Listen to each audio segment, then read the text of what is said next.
Hey y'all, it's Ree and I'm back, child. I'm back with this Raising Kanan recap. Well, actually, let's slow down. I was reminded. Listen, everybody don't watch Power. Everybody hasn't seen Raising Kanan. Like we don't know. Some people don't know. Not we, because I'm not a part of that. We, because I know.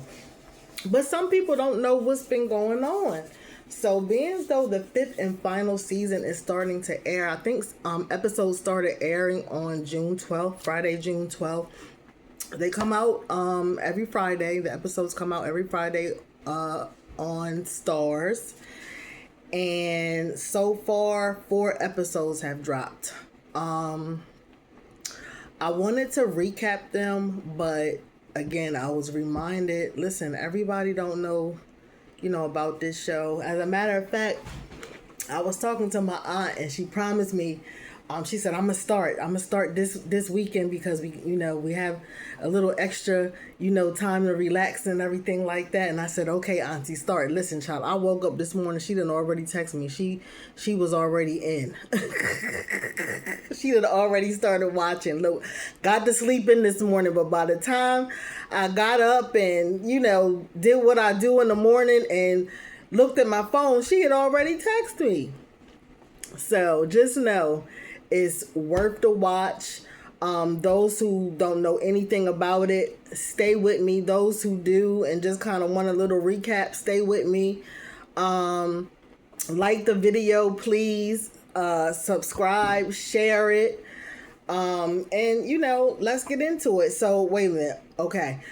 Also, second most, I'm going to be using notes. Look, I have got to give the utmost respect to the people who do this because from watching the shows, taking notes, rearranging the notes, making sure you're not getting seasons mixed up. Excuse me. It can be a lot. It's a lot. But you know what? I'm not complaining. Listen, I'm throwing my hat in the ring and I'm going to get into these recaps, start recapping the shows that I watch as well. Because, listen, let's talk about them. Let's react to them together. Y'all know me. So, y'all know I'm going to, do it only the way that I can do it. So, just bear with me. Again, I do have these notes, so I'm just trying to stay on track. And before I actually get into the recap of the first 4 seasons of Raising Kanan, I do want to give a short little okay, here's the show, here's what it's about, and here's the main characters. All right, so I keep saying Raising Kanan. So for those who don't know, the actual full name of the show is Power Book 3, Raising Kanan. Okay, so of course, since that's 3, we know it's 2 before. So there is the original Power, and then there's Power Book 2, Ghost, Power Book 3, Raising Kanan, and then Power Book 4, Force. They're considered to be the Power Universe. So those are the 4 shows that currently exist within the Power Universe. So what I'm going to be talking about and recapping and everything like that is Power Book 3, Raising Kanan. So pretty much Power Book 3, Raising Kanan, it starts off in the 80s a little bit for a few seconds, but it starts off in the 90s. Kanan Stark is based on the origin story, is not based on the origin story. It is the origin story of Kanan Stark. So it's based on the character that we met in the original Power, Kanan Stark. So this is his origin story, child. And we see that in the original Power, he's feared. Okay. And nobody really wanted to fool with him. Everybody was trying to kill Kanan, when he did come up in the original Power. He didn't come until the later seasons, but his character had enough impact on the show and on the story of Power, period, that he had to have his own chapter of this whole saga. All right, so what we'll find is, let me tell y'all first. Raising Kanan, the showrunner of Raising Kanan is Sasha Penn. It's executive produced by 50 Cent and Courtney A. Kemp. Now, Courtney A. Kemp was actually the showrunner for the original Power, but on Raising Kanan, she is just executive producing. Sasha Penn is the creator and the showrunner. What we're gonna have is, what I didn't say as well is 50 Cent played the character of Kanan Stark. So we're gonna have 50 in and out as his character, Kanan Stark, narrating the whole story because it's his story. All right. I mean, like I said, what can I say? It's the 90s. Is going to be heavy on you. If anybody knows 50 Cent, he's already heavy on Southside Jamaica Queens. So it's heavy. It's going to be, this show is going to be heavy on the South Side and everything like that. So we see him growing up as a teenager in the 90s in Southside Jamaica Queens. So let's start with the main character, who I've already said is Kanan. Now, Kanan is smart. He loves his mom. And we see initially he wants to be in the streets. Now, his mom is Raquel Thomas. We call her Rock. And I'm saying her whole name because she is the queen pin of the empire of the family. And pretty much is run by the Thomas siblings, of which she is the only sister. It's 2 brothers. Kanan got 2 uncles. And there's a character named Jukebox, which is Kanan's cousin, who we also meet in the original Power. And she is nothing to be played with. Kanan even scared of her. So that pretty much gives you some idea of how, she ends up becoming, okay, so again, we got Kanan out the way. I'm telling you, you know who Rock is. Rock is the queen pin of the family. She's Kanan's mom. Kanan is her only child. She's beautiful. She's stylish. Can we just talk about how they did an absolute master class on everything 90s, everything hip hop. Like, they had the Polo, the Tommy, the Nautica, they had the Fendi, everything. They had the gold chains, the hairstyles. All the music was original. And I gotta give it to them because a lot of that music sounded like it could have been Keith Sweat. It could have been Mary J. Blige. It could have been the Fushnikins. You know what I'm saying? They did an amazing job at recreating the whole vibe of the 90s at that time, from the fashions to the music to the places that they are, to the different streets that they're on. Just, chef's kiss. Rock is, she is a multi-layered character, Kanan's mom.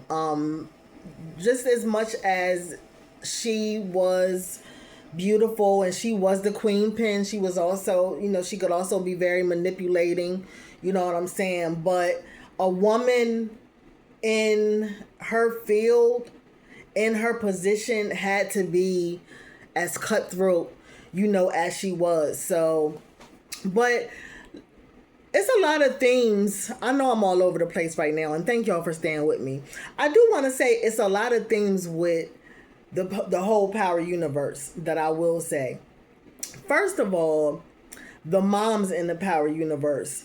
you are going to be yelling at your screen at these moms in the Power universe because their priorities is all messed up. Like, it's like disappointing to see a mom who's pushing her child into the drug game. It's disappointing to see a wife trying to push her husband like, nah, we still got to, be in the game. I'm not trying to go, legit. Like, it's just like, and we know with all of that, comes problems. Another thing to me is it's always a child in the Power universe who is gonna get you, who is gonna royally tick you off. Okay.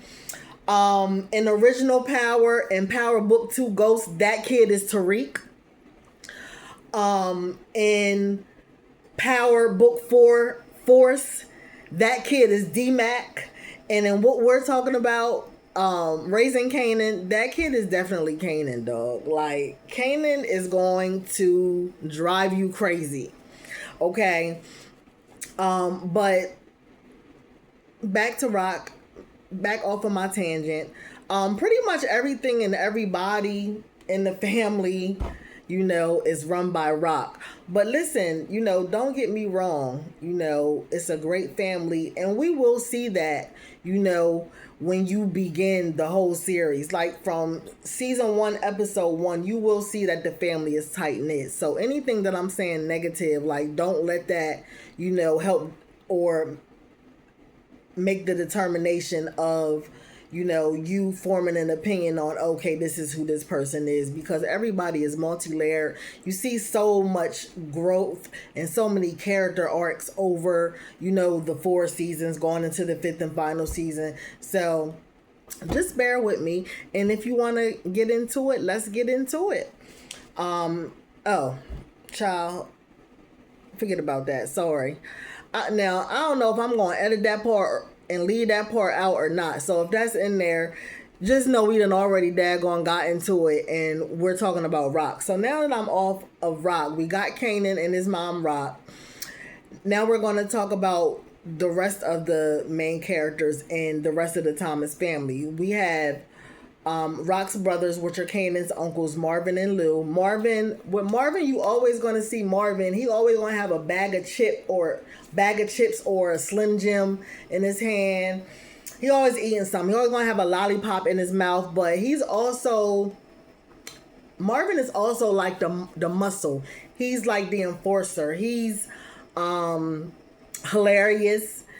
And in my opinion, Marv has the best character arc in the series. I loved seeing Marvin's growth, and I'm also happy that Marvin survived, because if we don't know anything about these doggone shows, they will kill someone off. It's you never know what you're gonna get from episode to episode. That's why I love it.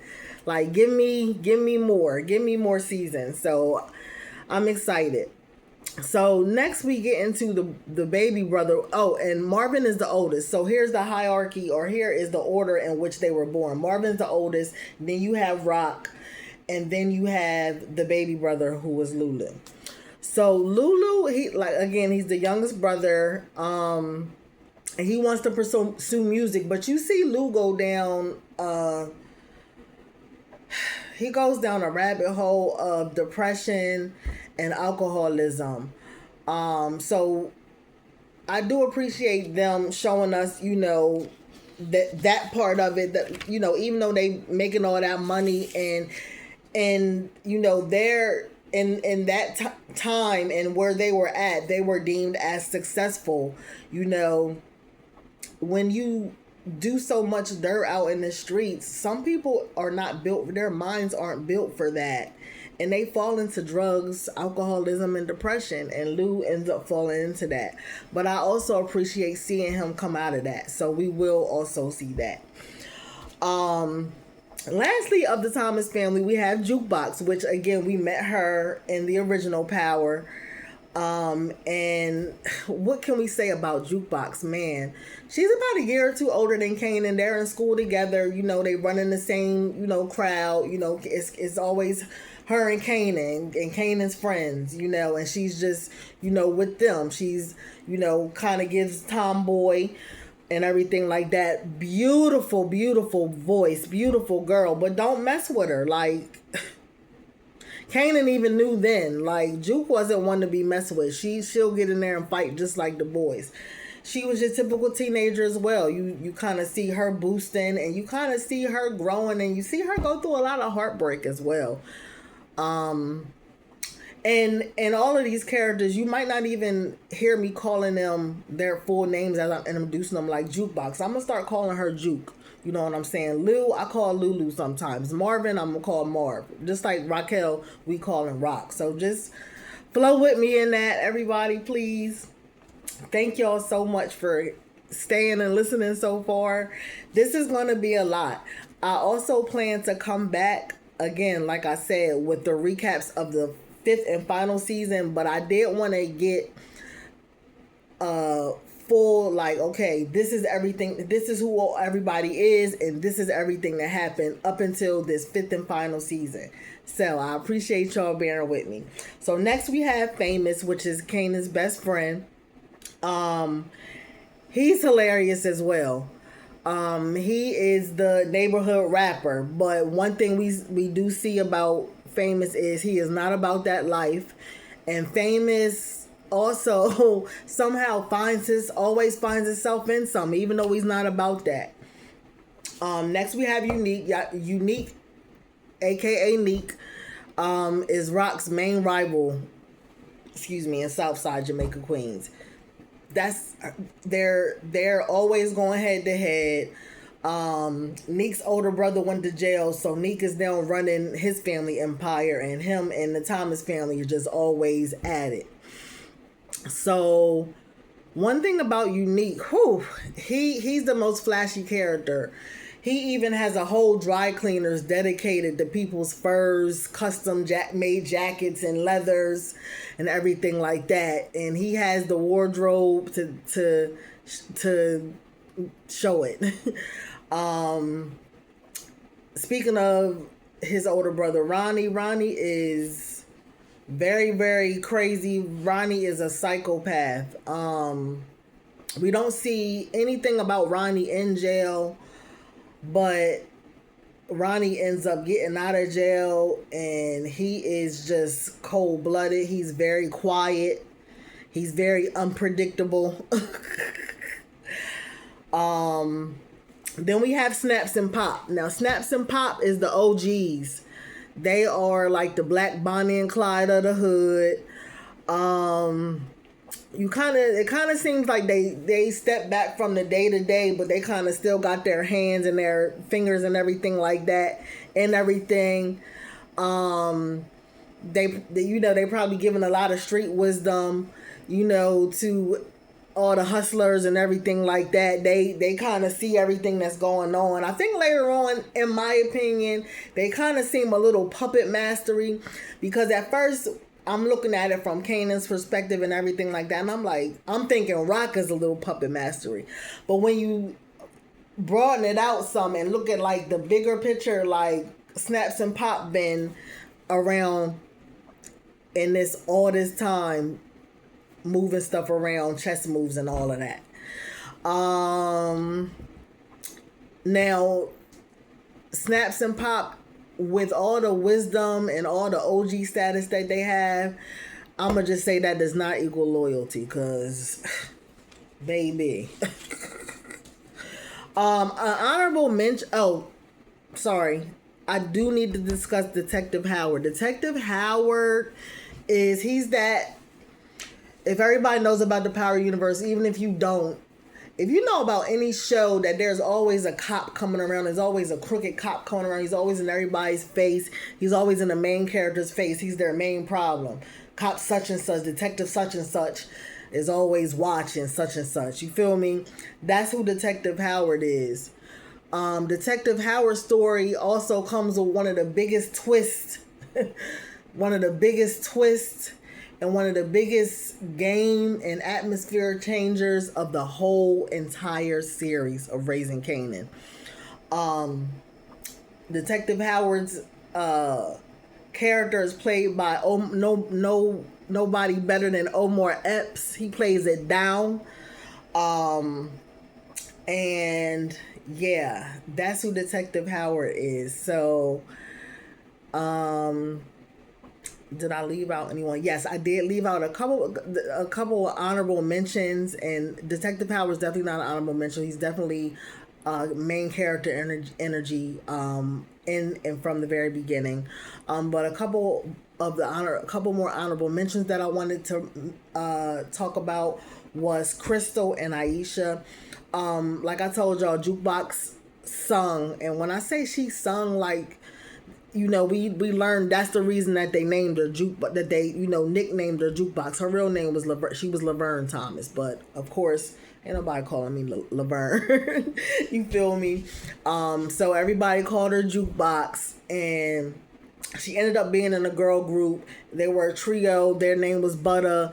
The other members of the group name was Crystal and Aisha. So by season 4, Kanan ends up with Crystal. Okay, so Crystal is a member, as is Aisha. By the end of the seasons, Aisha starts, we see her talking to Kanan, but she's a good girl, you know what I'm saying? She didn't give it up, so Kanan moved on to Crystal. And we end up seeing Juke and Aisha get together. But we'll get to that. I think that is everybody. Of course, there are so many more characters. There are so many more stories and storylines. But what I'm about to do now is get into just about all the things. Listen, I took notes. I took notes on the notes. I rearranged the notes. I changed notebooks for the notes. So again, thank you for bearing with me through the recap of seasons 1 through 4 for Raising Kanan. Now, those are all of the characters. That is the setting and everything like that. Now, here are the recaps for the season. Now, season 1, like I was telling y'all, from the very beginning, we see how close Kanan's family is. We see that his mom is, the boss of the family. Now, in front of Kanan and Jukebox, they keep it more familial-like versus the street. In front of them, they talking code. They try to keep everything on the family tip, everything like that. But as they're growing up and getting to be teenagers, like, they are starting to understand the code. So... but anyway, like I said, they were so close knit. These cats had dinner at the same diner, the same day of the week, at the same time, every single week. That's how close they were. Okay. And I needed to tell y'all that because throughout the seasons, we will see so many different family dynamics change. It is ridiculous. The very first scene, it doesn't start off with Kanan as a teenager, his mom being a kingpin. It starts off with his mom got a boyfriend. The boyfriend is in the game. Kanan and Juke is little kids at the playground. Kanan's getting bullied and beat up. They holding Juke back because they know Juke ain't going to just let her cousin get beat up. But they beating Kanan up. Kanan ends up running home and telling his mom. His mom is one of them moms. Hey, we about to go back to this park. Either you gonna fight them or you gonna fight me. They put coins in the sock. Kanan goes back. Rock watches while he beats the boys with the sock filled with the coin. So that's how it starts, and then it's like 10 years later, 1991. So that's where it is, and we see them having a family meals. We see that Rock is a queen pin that has a drug empire. We see that in Kanan's being a teenager, he has his friends, he has school. He even has moments where he's not invited, but he's kind of called to the principal's office with Rock to say, "Hey, you're very smart. We think like there's $150 million school they just built. The principal was like, look, I already signed you up for the test because I think you could do it. Get a change of scenery. He wanted to be with his friends. He wanted to be going to the school that he was going to with his friends. He wanted to be closer to the urban neighborhoods where his mom, shined, and she was, that person that was, her name pretty much rung bells in the street, and he was the son, so he wanted to be close to that. We see in the first season he goes from being that, he goes from being that teenager that somewhat, innocent, his innocence pretty much gets taken away. He goes from that, the family dinners, being with his friends, everything like that, to he learns how to shoot. He actually kills someone. He actually kills somebody in the first episode. Okay? He kills somebody. By the end of season 1, he shoots. Remember I told y'all about Detective Howard. He shoots a cop. Because Rock is on some old, baby, you gotta save my life. You gotta shoot him for me, baby. You gotta kill him for me. Save mom's life. And he still looks at her like, that's my mom. Like, I'm gonna do anything for my mom. So that's kind of where it goes. We see Rock growing her empire. She's lying to Kanan his whole life, We see Marvin kind of fall out with his own daughter. We see Marv fall out with Jukebox because, he doesn't accept Jukebox's sexuality. We see that Lou does start following his music dreams. He starts the label.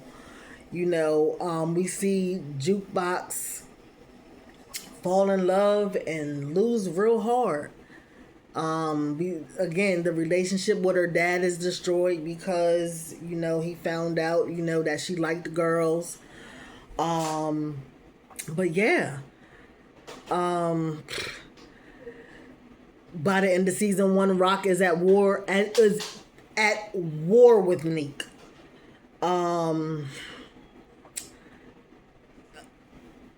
She gets her own son again to shoot the main detective in the hood, the main cop. So by the last episode of season 1, the streets is on fire because he done did it wearing Neek's coat. So they tried to frame Neek.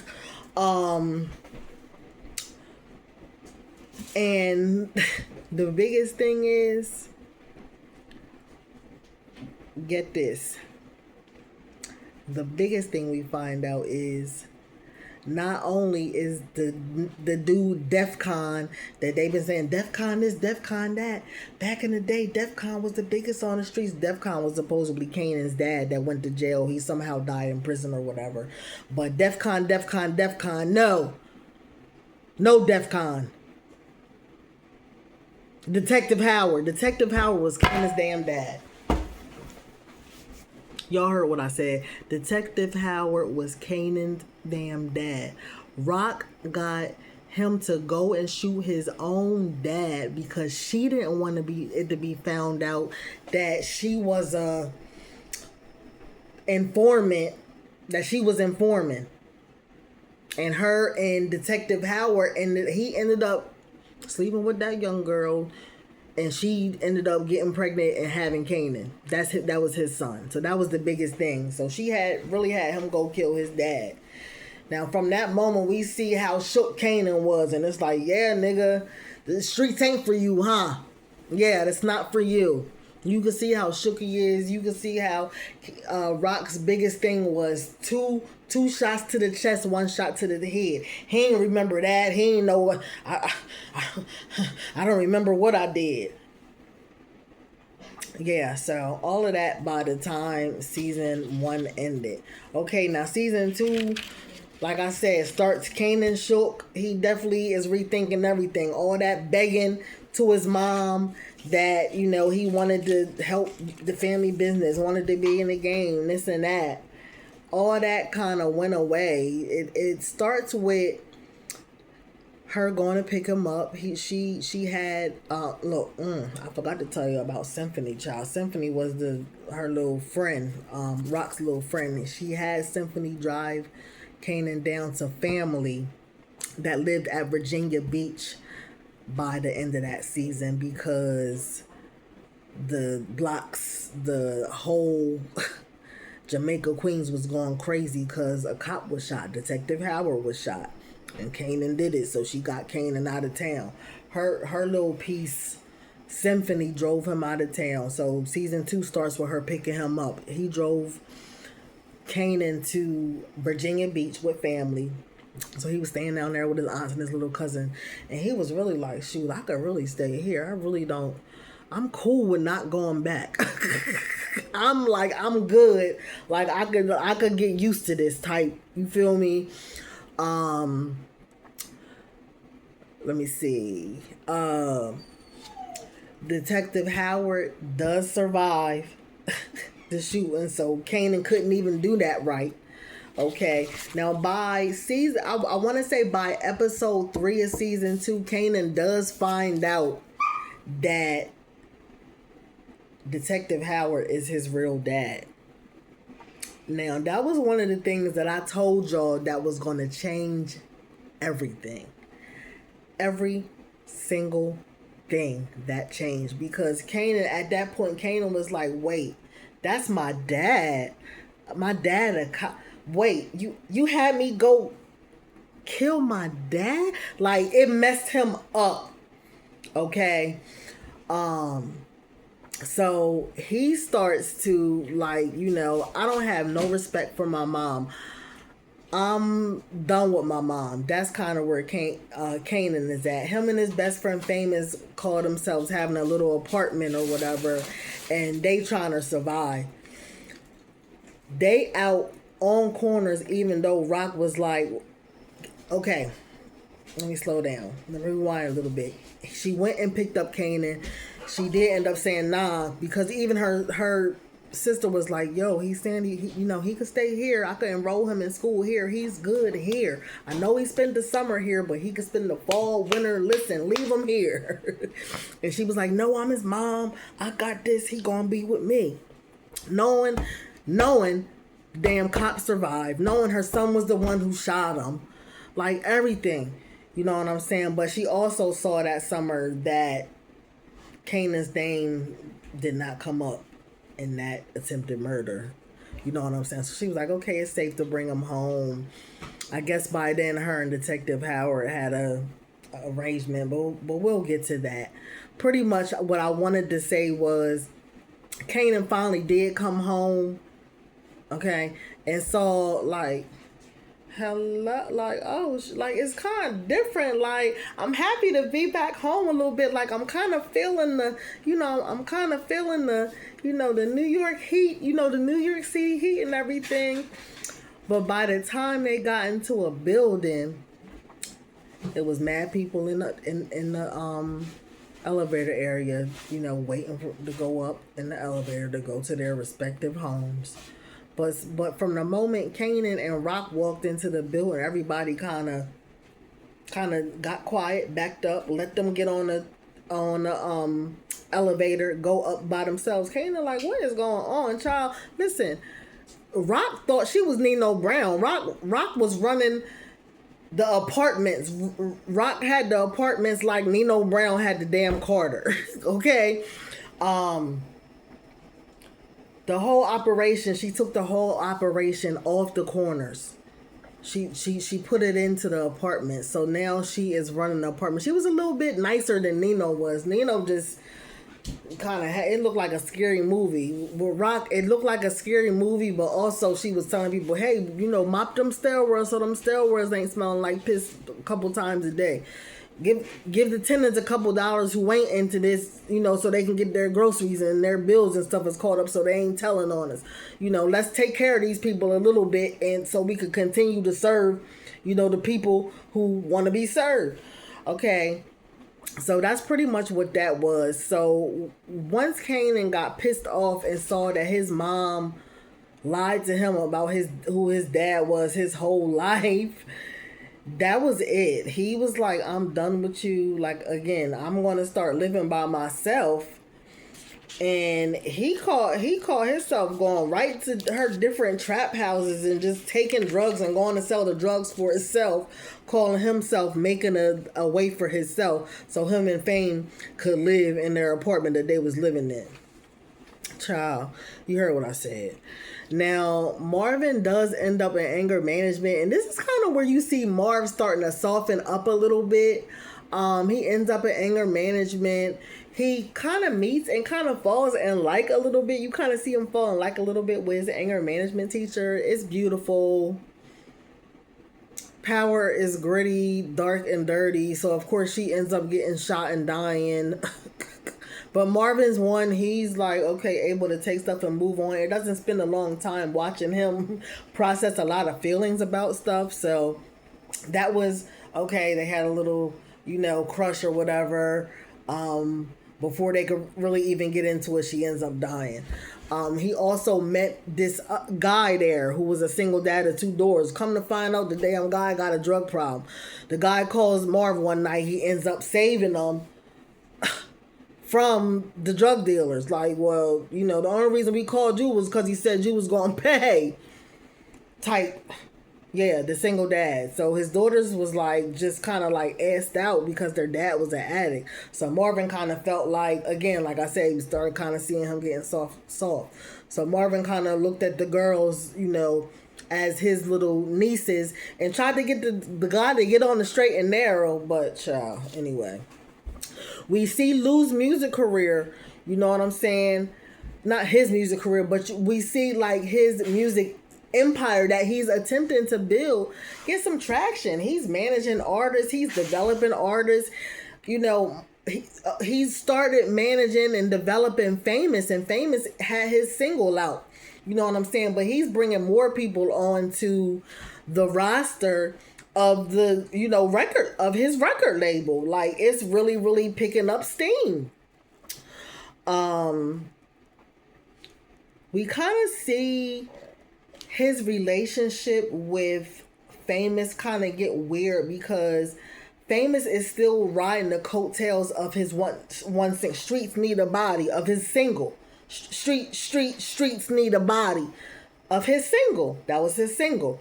So Lulu whole thing is, okay, Fame, yeah, that was a cool little single. They playing it on the local radio stations, but write something else. Like, I'm not finna get no beat makers. I'm not finna get no producers or anything in here. You're not doing anything. You're still riding the coattail. You're still performing this one single. I have people that's writing their own songs and willing to get on tracks that I've already produced and I'm willing to give to them because they're doing the work. You know what I'm saying? But Famous wasn't feeling none of that. He ended up just being lazy, smoking a lot, stealing from his mom's pocketbook. So it was right time for him and Kanan to go ahead and say, okay, hey, yo, you know what? We gonna get a little apartment, try to make it on our own. Thought they was grown, wasn't grown.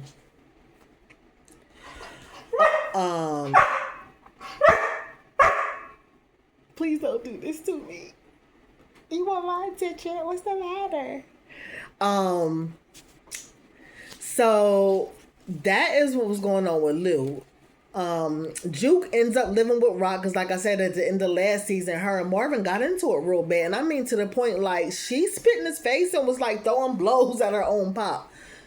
That was crazy to me. But the craziest part is Marvin ended up choking her out, had to end up walking away. She was like, okay, I got to get away from this cat because this nigga's going to kill me. Like, I can't have nobody choking me out. You know what I'm saying? So she ended up going and living with her Aunt Rock.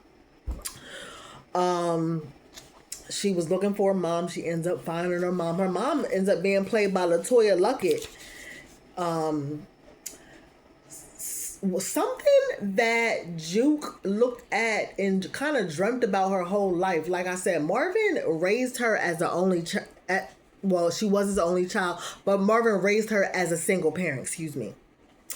And with that, first of all, it's tough being a girl being raised by your dad. But second of all, like, especially when you know your mom is still alive. You know what I'm saying? So of course she has this dream of meeting her mom. Finally meets her mom. It was the nightmare from damn hell. Like, her mom, like, low-key, like, put her through, like, fucking, excuse my language, conversion camp. Like, okay, Juke was gay. Like, she had the church people tied her up, was beating her hands, and like all this stuff. Like, you came in like seeming like you was my long lost mom, and we was gonna have this, great relationship, and here you come. That's what ended up happening with Juke. Now, one thing I do want to say about Detective Howard in season 2, when season 2 started, he was faking like he had memory loss and he didn't remember that Kanan was the one who shot him. But we also kind of see his partner start to get like a little bit skeptical about his moves as a detective and the things that he had already told them, because she felt like, you do know who shot you, you do know all this stuff and who's behind all these other crimes that's going on. But like, once he found out that Kanan was his child, it was just crazy the way he was saving the daggone day.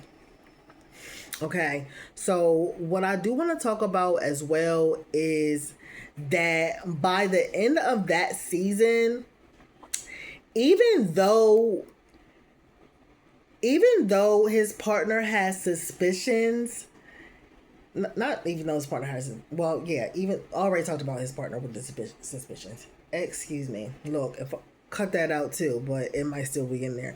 Anyway, I wanted to talk about Juliana as well. Now, Juliana was one of the owners of the businesses that Rock had a front.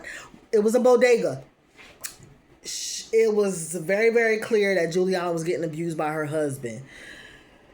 Rock makes it so her husband, dies, gets killed because, like, listen, I scratch your back, you scratch mine, I get your husband killed, you let me hold my drugs and everything here, and you let me use this, as a front, you let me wash my money here and everything like that.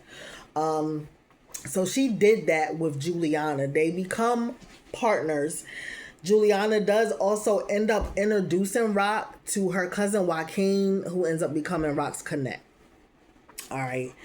So by the end of season 2, we also meet the Italian mob. Okay, now they enter the picture. Now not remember because I never even mentioned it, but Rock ended up dealing with this one connect named Sal from Newark, New Jersey, and she ended up dealing with Sal because she needed work. You know what I'm saying? She also wanted to start dealing over in Jersey, and what we'll find, or what a lot of people find, I guess, in the underworld, is a lot of the stuff, whatever you doing, gotta be run past the mob. So she called herself going to the mob in New Jersey. The mob boss name was Sal. Now, she was dealing with Sal, but we end up meeting the big boss, which I don't know. I still don't understand why she didn't go to the big boss first, the big boss of New York. The big boss of New York, child, ends up being Tony Maselli from Who's the Boss. So I thought that was really, really cool to watch him in that role. And he did play his part. He definitely played his part. His name was Stefano Marchetti. So we end up meeting Stefano because Stefano really, really gets sick of all the heat that Sal was bringing pretty much to the New York underworld. Like, this cat is making it too hot for everybody. So he pretty much gave, Rock permission to kill Sal. But, okay, I give you permission to kill Sal. You now also need to start whatever businesses you got, everything. Kick some stuff up to me, because I am who I am type time. I would also say that the family as a whole, like Kanan, his mom, his uncles, Jukebox, like they were more like as we go from season to season, we're gonna see that these cats end up being more divided than ever. Like it's horrible. It's horrible, but that's what ends up happening. So we kind of see the fact that before before Rock actually gets to Sal and kills Sal, it shows like it's this sequence. It shows Sal putting on like his like Italian opera or something like that, and it just shows a sequence of Sal sending out all of his hitters like to everywhere that everywhere that Neek and Rock, every business they had, everybody they loved. Like I'm talking about, he sent hitters to all the stash houses. He sent hitters to the studio where Marv was working. He sent hitters to Rock's house. Hitters all of Nick's businesses. You know, just totally destroyed everything and tried to destroy and eradicate everybody. Now Sal did all of this by the end of season 2. So by season 3, yeah, look, I'm going to keep about to call this cat Tony Maselli, but his name was Stefano Marcelli. By the end of season 2, in the beginning of season 3, Stefano's like, yeah, this nigga gotta go. He's doing too much. He's making it way too hot. He gotta go. Okay, so that's that, and we start season 3. That's how we pretty much start season 3. The same way we ended season 2. Everybody's pretty much recovering from this whole war brought on by the mob, brought on by Sal in particular, because like I said, the big boss, Stefano Marchetti, he's not for all that war and all this person's place is getting shot up, this person's place is getting blown up, we about to try to assassinate this person. He's not for all of that. So it also, season 2 also ended with Marvin on he ends up getting hit because, like I said, he's in one of the stash houses that they hit. So he ends up getting hit, but one of the people who lived in the buildings that they were in charge of or were working in or were like their whole stash buildings was like, come on in here, I got you. So it really starts with him being driven to the hospital by the guy who let him in his apartment. All right, so we see that happen, and pretty much, again, like I said, everybody's trying to recover. We see Rock get out the hospital with an arm sling on. She like, I'm out the game. I'm done. You feel me? We see Marvin telling the cops, like the cops is questioning everybody. He telling the cops, you know, he's at the studio. The studio's all shot up. The detectives there asking him questions. They at the hospital asking Rock questions. They're everywhere. Lou's telling them, I don't know nothing, I ain't seen nothing, I don't know. We see Ronnie get out of jail. Y'all remember I talked about Ronnie, Nick's crazy ass brother. And when I say this nigga's like crazy, emotionless, he will just, you piss him off earlier in the day, later that night, he's gonna fucking kill you in the parking lot. Like, no. Like, he's nuts. Like, he's totally nuts. And we see also Kanan still trying to figure out how to live independently. All right. So that is kind of like, he's still being that irritating, still teenager, think he grown, but he's trying to live without Rock because Rock has just hurt him so bad, you know, because you just lied to me so much, and now everything that you did for me, forget everything that you did for me, like I'm done with you because that one lie messed up everything. So that's kind of Kanan's stance. One thing that we didn't ask for, though, I will say, we did not ask for Rock and Neek's love affair. It wasn't like disgusting, but it was gross. Like, we didn't ask for it. It was uncomfortable and it seemed forced. Like, when her and Symphony was together, like, they was a damn symphony. Like, they was moving in sync. Like, them love scenes was steamy. You hear me? Steamy. Okay, her and Neek was like, maybe it was because of the arm sling at first, but even like when her arm was better, it was just as fake as her smoking it. Like, when she was smoking cigarettes, like, I'm like, why don't they just write her out of smoking cigarettes? It does seem like, I'm skipping around a little bit. It does seem like by season 5, like, she's not smoking as many cigarettes. But even when she smoked cigarettes, she would have a cigarette right here, like, on the tip, like smoking a cigarette, barely wanting to touch the cigarette. Like, it just seemed too fake. But we will find that it is another theme of the Power universe that's gonna like be like, because I've had people be like, yeah, I used to watch it, but I stopped because it's so unrealistic. Yeah, there are parts that's unrealistic. Just roll with it. Like support black business. Okay. Now, again, where was I at? Okay, so we didn't ask for that. Now, we do see that Rock decides to kill Juliana. She like, Juliana gotta go because Juliana get too big for her damn britches. Juliana feel like, bitch, I've been helping. Excuse me, I'm sorry. I'm trying not to cut. So I'm trying to cut this much because some of y'all done share my information with people who go to the church and go to churches and stuff like that. And I'm a Christian. I love God, but I cuss. And I cuss sometimes and I cuss a lot. So don't judge me. But this is how I talk.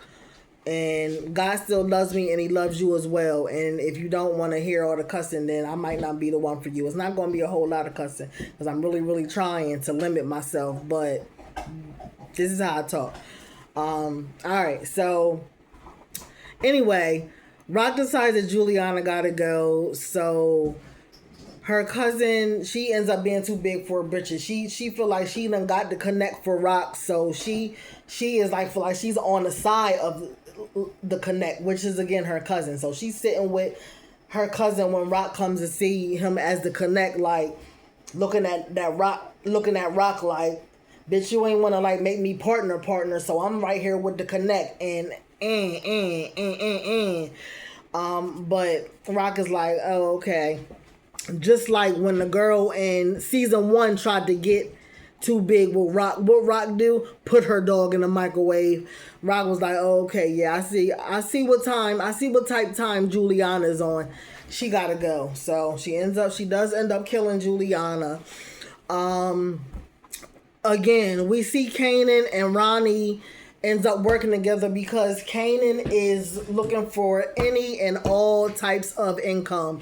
He ends up even stealing this guy that's working out of his apartments. He notices this guy with, well, he goes to the guy, the apartment guy, not apartment, but neighborhood / apartment guy around the way who sells weed. He going to him like, we could be, he trying to partner with me and Fame and we'll, sell your weed for you, this and that. But then he notices another guy in his apartment that has a courier system. He gets closer to the courier system, figures it out, takes the man damn business from him. So he's been doing that, but he's also been trying to get his way deeper and further into whatever, like, his mom is touching, like deeper drugs than weed. Stuff that's making more money. So he does end up...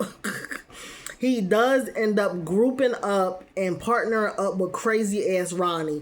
And it doesn't even happen because Kanan is seeking it. Ronnie ends up getting out, doesn't like the way Neek is running things, and starts kind of stalking Kanan. Excuse me, I'm spitting. Stalking Kanan almost. To the point that he's watching Kanan moves and he walks up to Kanan one day like, look, little nigga, we gonna be working together, whatever. Kanan kind of brushes it off at first in a little bit, but he ends up working with Ronnie. He sees him as somebody weird, but somebody who will be a great enforcer type.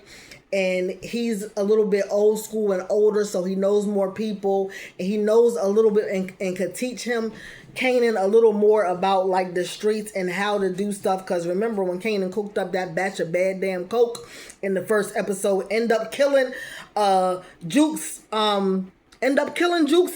the love of Juke's life. But anyway, yeah, somebody who could teach him more, so he does end up. I must be doing too much. Is it too long? I'm sorry. I'm almost done. But anyway, I'm going off on a tangent. So Rock gets Juliana out the way, and that really, really pisses off Neek's brother, because Juliana and her cousin Joaquin is Ronnie's and Kanan's connect. So it really pisses Ronnie off when she kills Juliana, not just because, and we kind of weirdly and awkwardly see that Juliana and Ronnie is messing too or whatever, but not because Ronnie is screwing her, but because it messes up his connect and it messes up his money. So we see Kanan and Ronnie end up under the wing of Snaps and Pop. Not good. Meanwhile, Howard knows that his partner is getting too damn close for comfort from uncovering the truth about the fact that he's really Kanan's dad and all the murders and crimes that he done covered up because Kanan is his son. Again, we definitely see a softer side to Marv. His friend, the drug addict, the single dad with the two girls, his ass ends up ODing, leaves the girls because the girl's mom is messed up too. So they end up with the drug addicted dad whose mom is already gone. Dad ends up ODing. They end up in foster system. They end up with a horrible... Here, you want to say hi? Come say hi. Marvin, again, looks at them girls like his nieces and is very fond of them. So he looks after them even after their dad dies. So they end up with an abusive family. Marvin ends up killing the damn family, telling the girl, look, just tell him, if the cops ask, just tell him it was a white guy with tattoos. You know what I'm saying? Of course, the girl is going to stay loyal to Uncle Marvin. It's Uncle Marvin, and he saved her from these abusive ass people. So that's what she tell the cops, whenever the cops come asking. Like, it was a white person, it was a white man with tattoos. Oh, shoot. Hold on, guys. Sorry. And I said all of this. And that's where I'm at. We definitely, like I said, see a softer side of Marvin, and these are the type of things that he do. We also see Lou end up becoming an alcoholic. You know what I'm saying? Lou can't take the guilt of all of his own trauma and all of the trauma, and everything else that he caused out on the streets. Because of the innocent people that he killed, the lives that were lost that didn't have to be lost. He blames Rock for all of it. He falls into depression because of it. He ends up becoming an alcoholic so bad to the point that her and Marvin had to take him to the damn rehab. All right, he struggles real bad at the rehab with depression, to the point that he, almost tries to do the unthinkable. They do end up having an interview with Rock, and one of the counselors kind of sees, like, I don't want to say lose perspective, but kind of sees that, you know what, your sister might be part of the problem. Like, y'all family dynamic is kind of weird and crazy and very, very unhealthy, and I can kind of see why you are alcoholic. So much happens. We see Juke go from being in the trio, being in that girl group, to deciding on the army, to deciding on being in the army. And that goes down because the FBI, end up getting to one of their concerts, dragging Juke out of the concert, and having all these questions for her regarding all the crimes that's been going on and everything. So she mad embarrassed, you know what I'm saying, and don't want to face the group no more. She done with music, blah blah blah. Decide to join the army.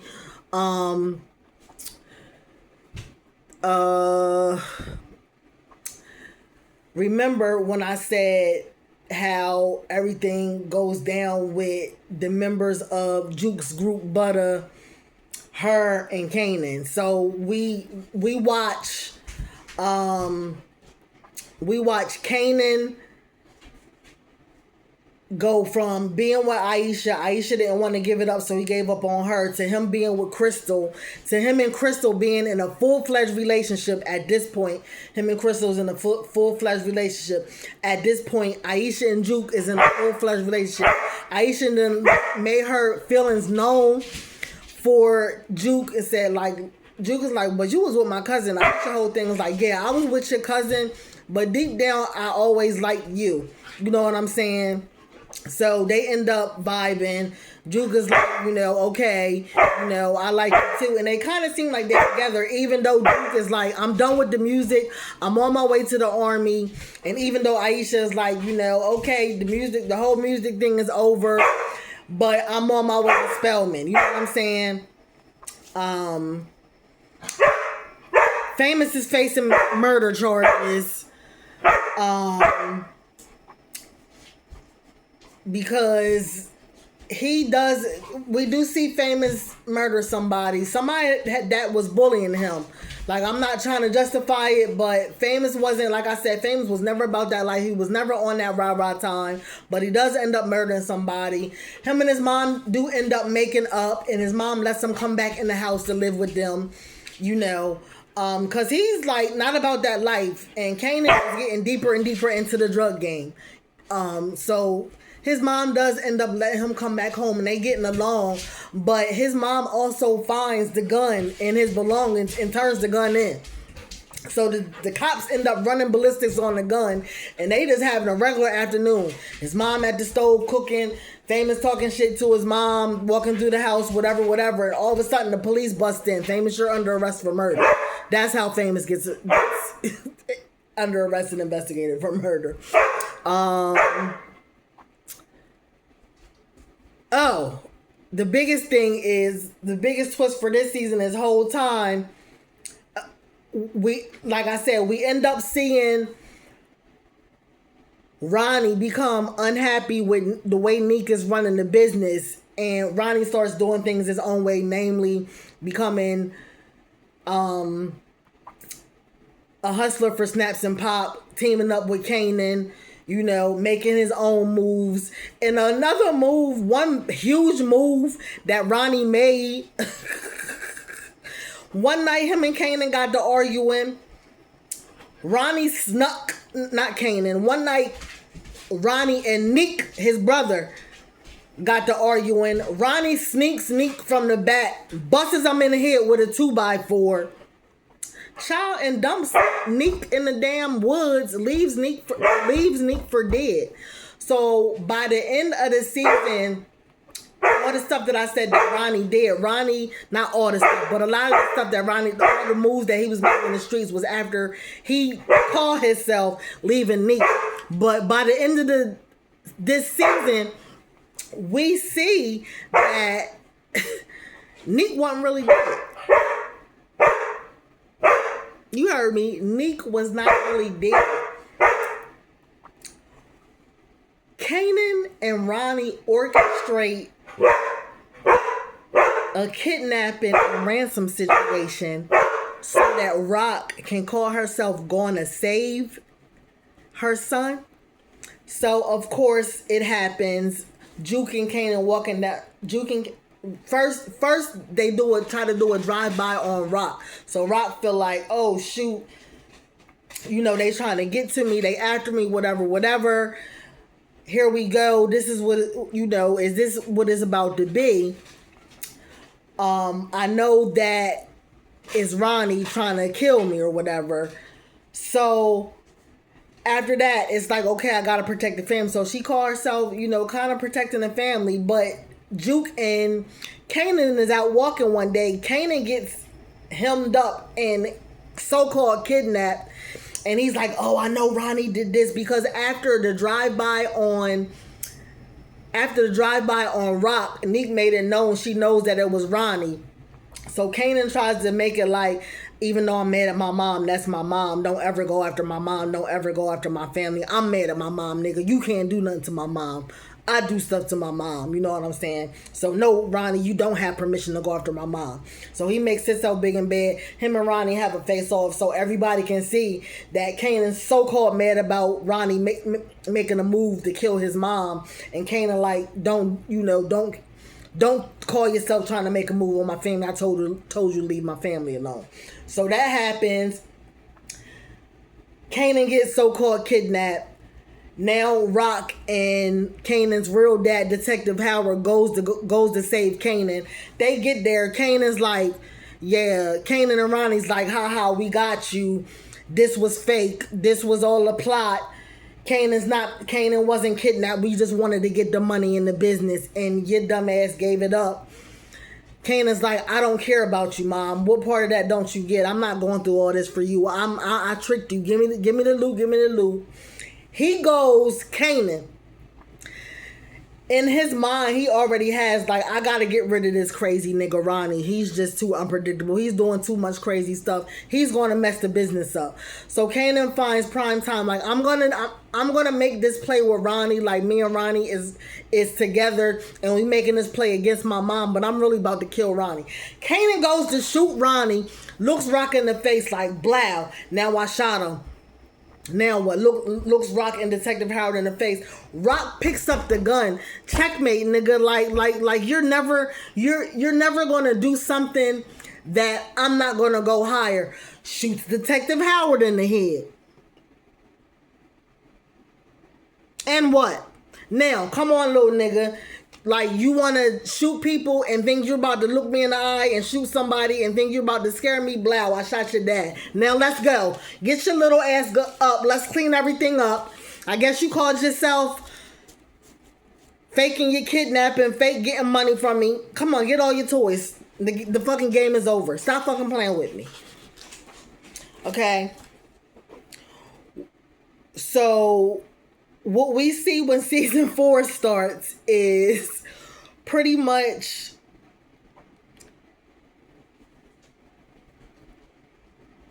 Kanan, and we see pretty much Neek watch that whole moment from afar. He watched the whole fake kidnapping face off from afar. He seen it all. So, nobody can fully trust anybody, but we pretty much see Rock like, come on, little boy. Season 4 starts with a few months before the whole kidnapping and ransom plot with Ronnie and Kanan start. It starts with Neek waking up in the woods to his near-death experience. He musters up the strength to go get help. He calls his friend Early.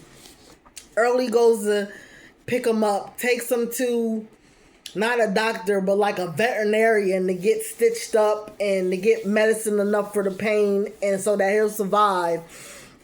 And Early is like, because Neek is like, he don't even remember that his brother did it to him. He feel like it's Rock. In his mind, Rock is against him. Rock is benefiting the most from him having been so-called dead and away for all this long. She got all his business. Early's telling him that Kanan and Ronnie is in business together. That's Rock's son. So he just feel like everybody's conspiring against him. So he to him, it's all Rock. Even though they was lovers, they knew a lot. They both ended up, at the end of one of the seasons, they ended up not even at odds because Neek and his right-hand man, Worrell, decided to go do other things other than crack. They like crack is for old people. We need to start getting into other money. So they wasn't even really at odds like that. But now he, in his mind, which the doctor warned early, like when he heals up, he might be a totally different person. He's a totally different person. And he blames Rock for everything.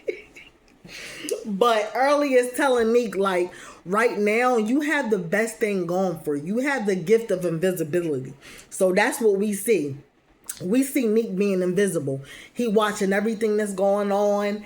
And like I said, by the end of last season, we see that he's seen everything.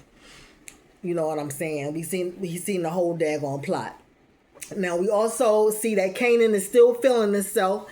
He's building his own name in the streets, you know, with his different get money businesses. You know, he's getting it. He got workers and everything. You know, he got a switchboard. He got it going on. You know, he getting his money. We see that Marvin and Juke really, really grow. You know, with Marvin, you know, really, really accepting who Juke is. They are back under the same roof. They are living like a healthy dad and daughter duo. We see the boss in New York is still in play, because not only is he making sure that everybody's getting broke down what they need to get broke down, he also has Marvin doing side work for him. Like, Marvin is killing people for him. Marvin is going to beat up his daughter's cheating husband for him. Like, so Marvin ends up contracting one of the jobs out to Early, and Early goes too far and ends up killing somebody who should not have been killed, like a made man or something like that. And Stefano is ready to snap. Early goes to save his butt and goes to Stefano and makes it like it's all Marvin's doing. So Stefano is done. Stefano ends up being done. But we'll get to that. Lou is out of rehab. He's trying to stay sober. He's still struggling a lot. But he's looking for his purpose. He's trying to figure out, do I want to be in the streets and just go all in with my family, or am I going to keep doing this record label stuff? Because now it's bigger. He's becoming known, and bigger companies are seeing him and wanting to put more money behind him and for him to do more. He's like, what do I really want? Famous is never seen again. So, you know, the streets is saying that he was murdered. Nobody knows who. The streets is saying maybe the cops did it. My feeling is that Snap and Pops did it, because, again, like I said earlier, they manipulate every single thing. We've noticed that they've been manipulating every single thing. Pretty much on the police front, we got Captain Baptiste. He is like the new captain. He replaced the old captain because all this stuff going on, ain't nothing getting solved. So here I am. And he pretty much puts the last man standing, Detective Garcia, who was there at the very beginning with Detectives Burke and Detective Howard. He puts him on, even though the cases are so-called solved and closed. He needs to get to the bottom of who killed them detectives. Okay.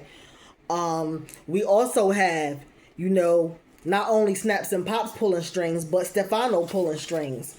I feel like by the time we get to the end of season 4, we see Rock has helped her mom with an assisted. You know, her mom had terminal cancer. She asked the boys, she asked her son, she asked Marvin, and she asked Lulu. She was tired of suffering. And wouldn't nobody do it, but Rock went ahead and gave her that lethal dose that would set her free from the pain and the struggle of, her terminal cancer. So Rock stepped up and did that. There's so much going on with Nick and the Italians, goodness gracious.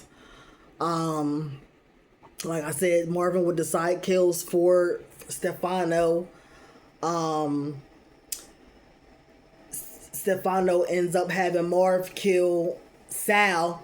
So, remember, Sal was the boss in New Jersey, so that Phil can step up in Jersey, because Phil was like, I'll be more incognito, I'll be more quiet. Sal is, he's doing a lot, he's making a lot of noise, very loud. So Marvin does end up doing that kill, so Phil's the new boss. Phil ends up being the new boss in Jersey, while, like I said, Stefano's still pulling strings. By the end of season 4, a lot of the business fronts ain't trying to fool with Rock no more, namely the Chinese guy. Rock was laundering her money and running a lot of the business outside of the Chinese stores, and he was like, the owner of that business was like, hey, you done doing that here. Rock was like, no, I'm not. I'm going to do what I want to do. I'm going to do this. I know. She was like, I'm going to get to your family. He said, look, listen, I sent my family back to China. Do what you will. I'm done. Everybody was just tired of the whole making it hot.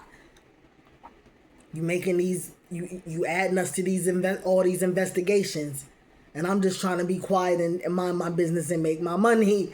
But it was too much attention being drawn to stuff because too many people were dying. Too many fires that needed to be put out weren't being put out. So we kind of see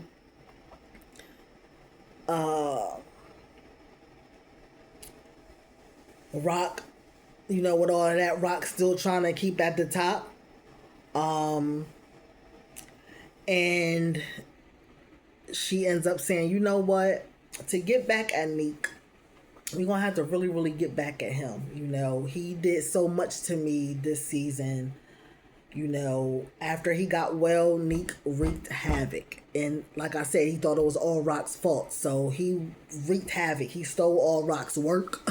He kidnapped Juliana. He did everything he could to hurt her. So by the end of season 4, Lou and one of his artists kidnapped Pernessa and little Jerome, Nick's girlfriend and son. So that was a big deal. But I think the biggest thing with everything that Rock had going on, I think the biggest thing that happened at the end of season 4, not only did she have to fight with the Italians, not only did she have to, try to keep a balance of respecting Snaps and Pops and saying, hey, y'all not going to take my son. Y'all not going to take my son or take him down with y'all and whatever y'all got going on. Just everything. And then the last scene we see, not only did Kanan pull a gun on his best friend, his best blood relative friend, Jukebox, the cousin who they grew up more like brothers and sisters than they did cousins. Not only did he do that, he did that, bounced, left Juke and went straight to his mom. In his mind, damn, you done killed grandmom. You killed my best friend. You killed my best friends, plural. You killed my girl. You know what I'm saying? You lied to me, killed my dad in my face. Like, you gotta go. I'm becoming a name in these, like, as my mom, like, I can't take no more. You've destroyed and ruined. You gotta go. So Kanan goes and pops up on his mom, does this soliloquy. He's holding the gun to his mom, saying all this stuff of why she gotta go. And the last thing we see is the gun and Rock closing her eyes. And that's how season 4 ends. And you know what? I thank y'all for y'all's patience. I thank y'all for rocking with me and riding with me through these recaps. And all I got is let's go to season 5. Let's go. Let me get these notes and get myself together for season 5. And we're going to get into this season 5 recap and reaction of the 5th and final season of Stars' Power Book 3, Raising Kanan. I thank God for y'all, and I'm so grateful for y'all for watching this. Thank y'all, and I hope you guys enjoy whatever y'all got going on, whether y'all marinating meat, whether y'all got some stuff on the grill, whether y'all in the pool, whether y'all on your way somewhere, whether y'all on your way to or from somewhere. Whatever y'all doing, thank y'all for putting me on. Thank y'all for indulging me. Thank y'all for going up and down with me. Thank y'all for listening. Just thank y'all. And I'll see y'all next time. We're going to get into season 5.